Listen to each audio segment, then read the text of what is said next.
Did you know that you can experience a one-off manic episode that's not due to bipolar disorder?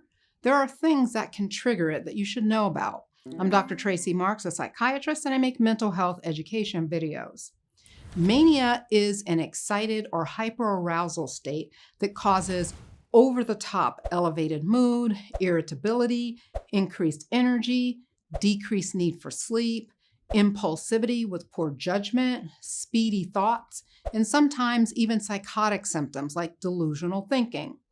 Normally, mania is a part of a psychiatric condition of bipolar disorder.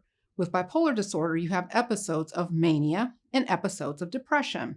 Mania inside of bipolar disorder is primary mania. But mania is a state that can be triggered by other non-psychiatric conditions. And when this happens, it's called secondary mania. The mania occurs secondary to another condition.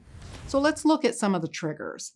They can be grouped into drugs or medications, and then medical conditions. First, medications. Probably the most common culprit is steroids. And this is usually from high-dose steroids, greater than 40 milligrams of prednisone.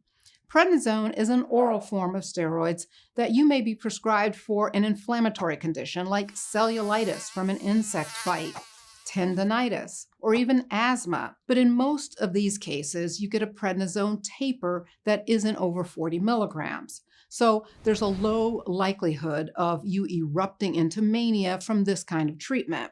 But some people can get higher doses or get it intravenously. And these higher doses and IV doses increase the risk. Two other medications associated with triggering mania are methotrexate and baclofen. Methotrexate is an immune system suppressant that is used to treat certain cancers, but it's also used to treat inflammatory conditions like rheumatoid arthritis and psoriasis. Baclofen is a muscle relaxer that you can be prescribed to treat pain from muscle spasms. Stimulant drugs can also do it. Illicit stimulants like cocaine and methamphetamine are more likely than prescription stimulants like Adderall and Ritalin. But if you take your prescription stimulant at higher doses than the maximum recommended, which would be higher than 60 milligrams for Adderall or Ritalin, you could experience manic symptoms. Now, this video is about people who don't already have bipolar disorder experiencing mania. But if you do have bipolar disorder, you have to be careful with stimulants as they can aggravate your disorder by either making you manic or triggering rapid cycling, which is having more frequent episodes. Those are the medications commonly associated with triggering manic episodes. Some medical conditions are things like Hashimoto's thyroiditis, which is a condition where you get excess amounts of thyroid hormone produced. Then there's lupus cerebritis. Lupus is a condition where your body forms antibodies against your own tissue. It doesn't always affect your brain, but if it does, it's called lupus cerebritis. There's frontotemporal dementia. You may have heard this term because it was the dementia that the actor Bruce Willis was recently diagnosed with. There's stroke, encephalitis, which is inflammation of the brain. Some infections cause brain inflammation, as well as autoimmune conditions. There's brain tumors like lymphoma and traumatic brain injury and stroke. Secondary mania is usually temporary for as long as the primary condition lasts. So if it's triggered by a medication, once the effects of the medication wears off, or once the medication is discontinued, the mania resolves.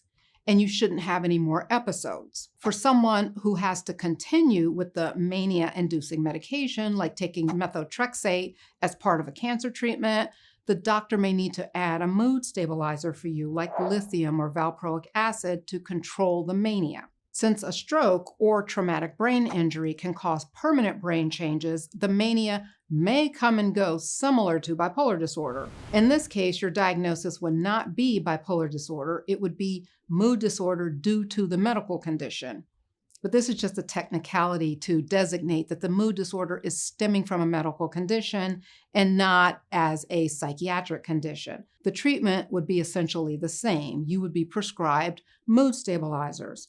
One thing that could be different from the treatment of primary mania is if you have an autoimmune condition or some other medical condition that is chronic, you may need more than one medication to manage your psychiatric symptoms. Many people with bipolar disorder require more than one medication, but not all. There are plenty of people who get by with just one medication when they're in the maintenance phase in between episodes. But having an aggravating medical condition may make your symptoms less responsive to one agent, and so you may require combination treatment, like an anticonvulsant and an antipsychotic medication.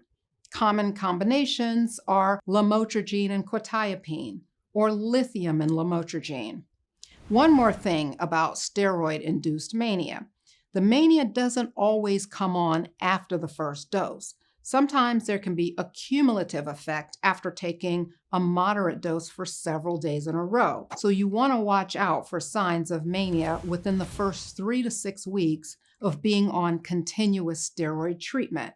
Not so much for the 10-day taper. For more on bipolar disorder, take a look at my bipolar playlist. Also, are you looking for more education and support in your mental health journey? Check out my mental wellness community. We just had a workshop on bipolar disorder, and it's called the Mental Wellness Space. But for now, thanks for watching. See you next time.